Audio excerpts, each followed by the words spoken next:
It's like bringing in a set of policies to engineer the capital's decline.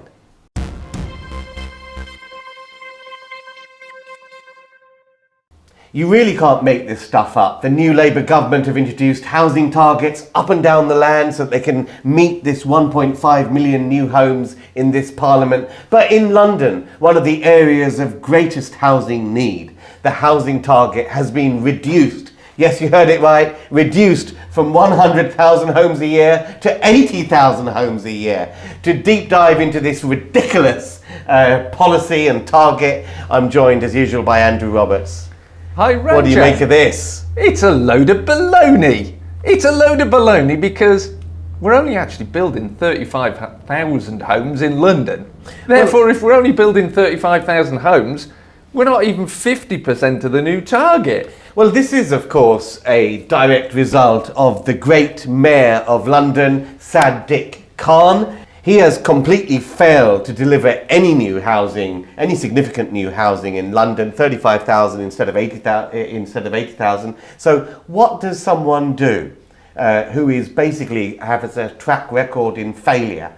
You either up your game and deliver to the target, or you lobby your new friends in the new government and have that target reduced. Or you should just go home if you've got one in London.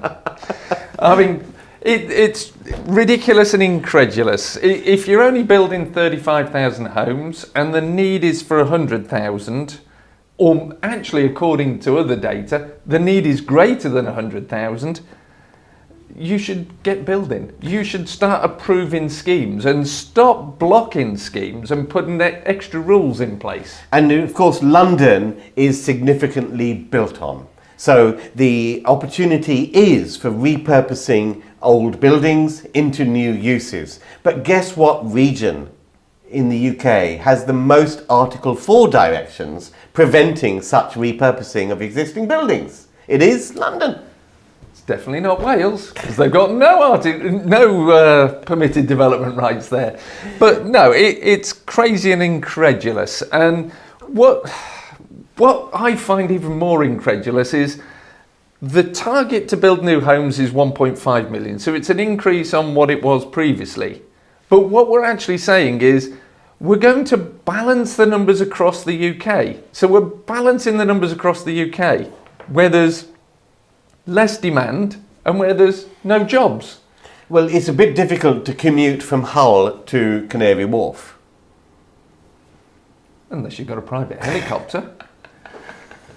But house prices in London are high. They are. 12 times average earnings is the cost of the average house in London. So you'd think you could build more. We've covered the Article 4 directions that prevent you from doing so. But what about going upwards? I mean, London has half the population density of Barcelona.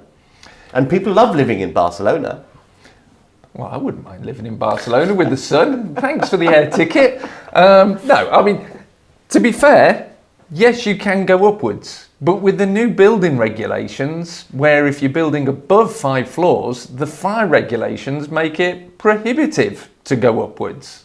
So it's almost like, let's try and increase densification of an area, but stop it with regulations. It's like bringing in a set of policies to engineer the capital's decline.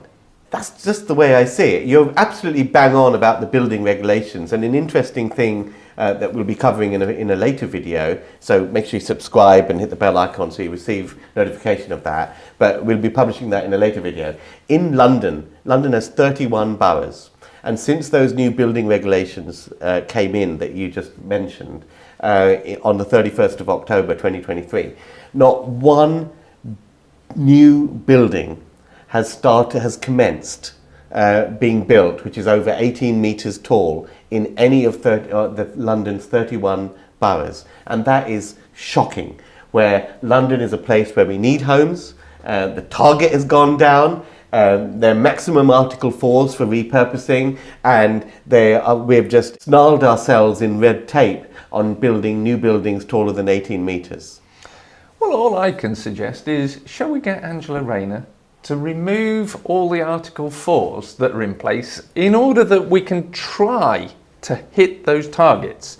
We want to build homes. We don't want to be stopped from providing the need and meeting the demand that is out there. This is the commercial sector saying to government, let's get building now. Now, Andrew, I have a conspiracy theory on this one, and I've heard this from insiders from two London councils. During the 1980s and 90s, there was lots of gentrification of areas which were previously run down, and they became quite yuppified. Now, what happened was, as these areas gentrified, you had homeowners come in, and they tended to be middle-class owners and not the typical Labour voter. So some councils are resisting this sort of form of gentrification because at the moment London is a Labour city, and there are a lot of seats in London. There are about 50 MP seats in London, and changing the demographic to have more owner-occupiers. Owner-occupiers tend to be a little bit more prosperous. They tend to vote for non-socialist parties, because basically when you have a stake in the capitalist system, which is an investment in your own home, your politics tends to move away from the socialist end of the spectrum because you have a stake in the capitalist system. And that's what councils noticed in the 80s, 90s, and that's when a lot of the blockages came in. So a lot of councils' housing policies are heavily geared to providing affordable housing, social housing, because they want to preserve that vote bank. And I see nothing short in this disgusting move to bring housing targets down in London. It's nothing about the needs of London. It's about preserving the socialist vote bank. Well, to me, you're absolutely bang on. And the thing is, we're trying to homogenise here the UK by making everybody fit one size. And you can't do that. The UK will stagnate and the UK growth will go down. We're already seeing that with numerous housing policies which are causing the housing market to lock up and shut down.